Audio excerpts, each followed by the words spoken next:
बिहार की मौजूदा राजनीति जो चल रही है उस पर एक शख्स की सबसे ज्यादा चर्चा हो रही है। सोशल मीडिया पर लोग कह रहे हैं कि साहिब सीवान दिवंगत सांसद मोहम्मद शहाबुद्दीन अगर होते तो तेजस्वी यादव को महज 2 घंटे में मुख्यमंत्री बनाया जा सकता था। दरअसल जो राजनीति है वो अविभाजित बिहार की राजनीति है कि जब मुख्यमंत्री नीतीश कुमार, अटल बिहारी वाजपेयी, लाल कृष्ण आडवाणी और उस वक्त जो मौजूदा गवर्नर थे वीसी पांडे बिहार में, उनके सहयोग से मुख्यमंत्री बन जाते हैं, लेकिन उनके पास बहुमत नहीं होता है। ऐसे हालात में कांग्रेस के विधायकों को तोड़ने की पूरी कोशिश की जाती है और उस वक्त 23 विधायक थे कांग्रेस के पास, लेकिन सारे विधायकों को ला करके राजधानी पटना के होटल पाटलिपुत्रा अशोक में, यानी जो इनकम टैक्स गोलंबर स्थित है, वहां पर रख दिया गया और शहाबुद्दीन की निगरानी में रखा गया। और चप्पे चप्पे पर शहाबुद्दीन के लोगों की निगाह थी और कहा यह जा रहा था कि कोई भी शहाबुद्दीन की इजाजत के बगैर इस होटल से नहीं निकल सकता। उसके बाद आखिरकार मुख्यमंत्री नीतीश कुमार को इस्तीफा देना पड़ा और फिर राबड़ी देवी को मुख्यमंत्री बना दिया गया।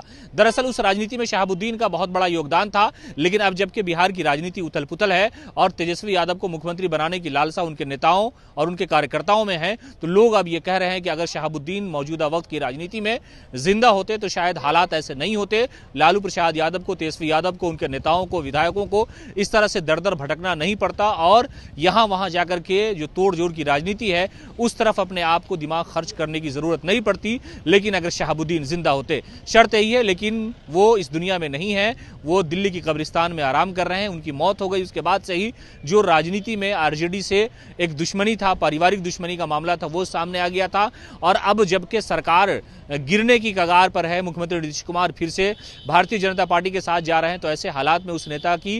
याद आ रही है कि जिस वक्त लालू प्रसाद यादव और शहाबुद्दीन की तोती बोलती थी और कहा जाता था कि शहाबुद्दीन के मशवरे के बगैर राजद सुप्रीमो लालू प्रसाद यादव कुछ भी नहीं किया कर सकते थे। लेकिन लोग आज ये कह रहे हैं कि साहिब सीवान होते तो जो बिहार की सत्ता है वो तेजस्वी यादव के हाथों में होती और अभी जो उथल पुथल है, यानी कई सारे विधायकों को वो ले आते, तोड़ के ले आते, बैठा लेते और कहते कि तुमको तेजस्वी यादव को सपोर्ट करना है, जिस तरह से उन्होंने राबड़ी देवी को मुख्यमंत्री बनाने के समय किया था। तो इन सारे मामलों को लेकर के उस नेता की चर्चा भी इन दिनों है। हालांकि राजनीति में इस वक्त जो सबसे ज्यादा चर्चा का केंद्र है वो लालू प्रसाद यादव है, तेजस्वी यादव है, अमित शाह हैं